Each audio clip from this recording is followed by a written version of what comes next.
Најмалку 6 лица беа убиени, а повеќе се повредени во пукотници во шопинг центарот Олимпија во Минхен. Специјалните сили на Германија се на лице место. Медиумите наведуваат дека е можно да има и повеќе од 15 жртви.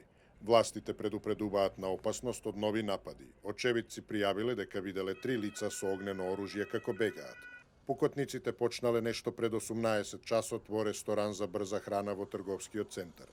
За сега нема уапсени како ни информации за можниот мотив за нападот. Се шпекулира околу тоа дали мотив за нападот е исламистички или десничарски, затоа што некои сведоци изјавиле дека еден напаѓач бил облечен како неонацист и упатувал навреди кон странците. Германската полиција е во состојба на зголемена готовност откако во понеделникот мигрант-тинејџер повреди 5 луѓе во воз во Баварија. Градските власти прогласија вонредна состојба. Хеликоптери го надлетуваат трговскиот центар, а блокирани се сите приоди кон него, како и патиштата во северниот дел од Минхен.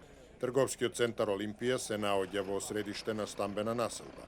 Преку социјални мрежи до граѓаните се апелира да останат во своите домови и да не излегуваат на отворено како и на јавни места.